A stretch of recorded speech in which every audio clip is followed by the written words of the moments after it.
A área da saúde foi uma escolha sua? Teve alguma interferência? Conta um pouquinho de onde que surgiu aí esse interesse, né, pela área da saúde e como que você foi enveredando aí a sua trajetória profissional. Na Bradesco Seguros, eu tive 9 promoções em 7 anos. Uau! Eu gosto de falar isso porque, assim, para mostrar que quando a gente se dedica, quando a gente se capacita, a gente realmente consegue atingir os nossos objetivos. E eu lembro que, eu concluí a faculdade e já iniciei a pós-graduação. E isso era muito incomum há 30 e poucos anos atrás, mas isso que alavancou minha carreira. E dentro da Bradesco Seguros, eu conquistei um cargo de gerência na área de saúde.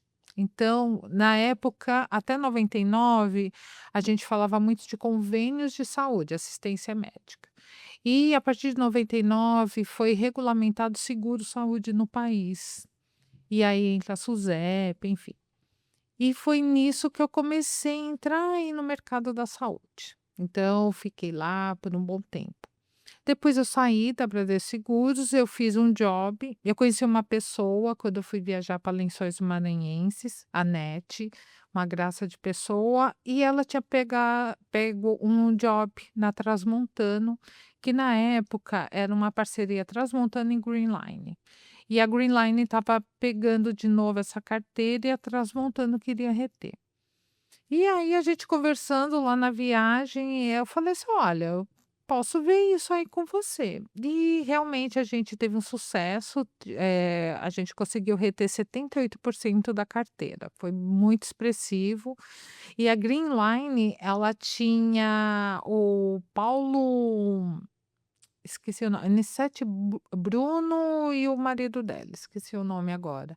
E eles estavam com uma propaganda em horário nobre, que isso na época era top na Globo, no SBT.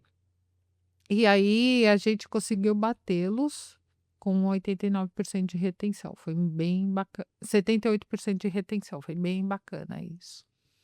E aí nessa época eu fui para Transmontano, aí eu fui para uma assistência médica lá na zona leste de São Paulo, trabalhei depois na Associação de Santa Catarina, aí eu assumi a primeira diretoria no Complexo de São Bernardo, depois em Araguaína, Tocantins, eu recebi uma proposta, fui para lá, foi bem desafiador, mas muito bacana.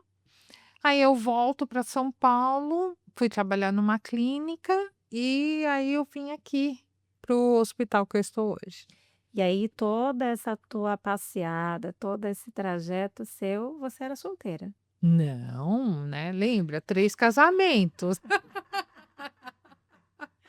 Conta mais pra gente como que foi essa história aí, como que você foi passando e superando aí esses casamentos, né. É, é bem desafiador, né, porque, assim, a gente vive ainda numa sociedade patriarcal, né, machista, e os homens meio que não sei, por isso que eu me separo, né, gente. Tem que aceitar a minha flexibilidade, mas hoje o meu marido é um cara muito bacana, muito flexível. Mas sim, por conta dessas viagens, porque realmente geograficamente eu não paro, né, então havia aí uma incompatibilidade.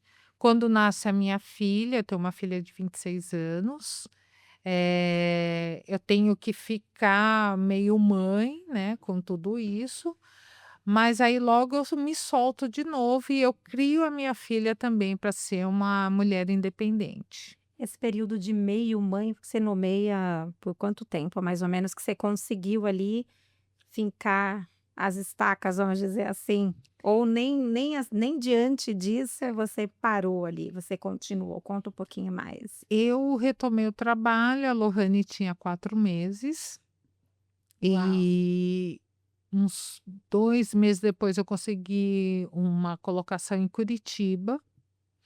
Aí eu vou para essa colocação, fico lá 3 meses, eu passo na experiência, eu assumi a gestão de uma seguradora. em Curitiba, então eu trabalhava em Curitiba, Blumenau e Canoas, no Rio Grande do Sul.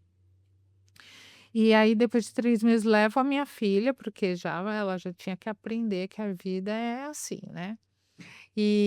Mas eu tive pessoas para me ajudar, para me dar suporte, e eu sempre fui essa mãe.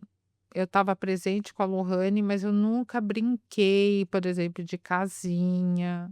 Na realidade, a minha infância, eu brincava de escritório, eu brincava de banco, eu nunca brinquei de boneca, brinquei de cozinha. Na realidade, eu não gosto de cozinhar. Então, assim, a Lohane também foi educada dessa forma, né. Então, assim, eu fui sim uma mãe presente, uma mãe que estava junto, mas assim, uma mãe que sempre se preocupou em promover a independência, que a Lohane não ficasse atrelada a questões sociais, a questões, financeiras. Eu sempre busquei ensiná-la as questões da independência financeira.